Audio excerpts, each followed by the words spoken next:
अजमल साहब, बेकल साहब, राज इलाहाबादी, ये सब शायर थे। और ऐसे शायर नहीं थे कि खुद पढ़े भाग लें।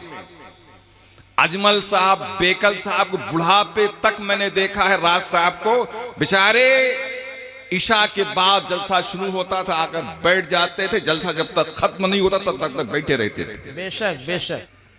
जिस वक्त 100 की नोट चली थी, हमारा बचपना था, 100 की नोट बड़ी अहमियत की हामिल थी।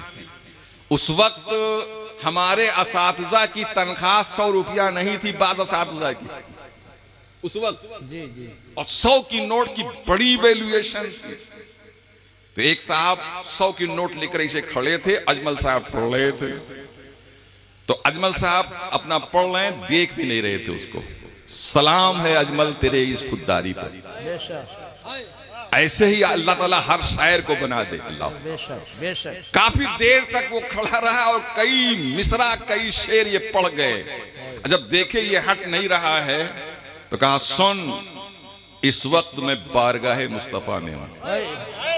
इस वक्त मैं नाते रसूल पढ़ रहा हूं और तुमको ही नहीं सुना रहा हूं, अपने मुस्तफा को भी सुना रहा हूं।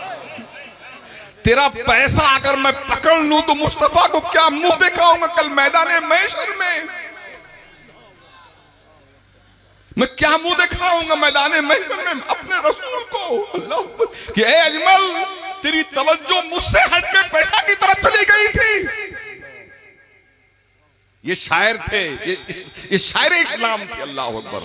कहा, सुन, मुझे तेरे इस इनाम से गुरेज नहीं है, लेकिन देना ही चाहता है तो अजमल के पांव में डाल दे। क्या कहा? बोलिए, जोर से बोलिए। अजमल के बोलो पांव में डाल दे। और कसम खुदा कि अजमल साहब ने एक पैगाम दिया, ऐ लोगों जो पैसे की पूजा करते हो, जी, जो लोग पैसे की पूजा करते हो, आओ देखो नबी के नायबीन उसको अपने कदमों में रखते हैं। वाह वाह, जिंदाबाद जिंदाबाद, सुभान अल्लाह सुभान अल्लाह। अजमल साहब ने एक पैगाम भी दिया इसमें। वाह वाह। लोगों, तुम जिसकी पूजा करते हो वहां गुलामे मुस्तफा के पांव में वो चीज होती है। अल्लाह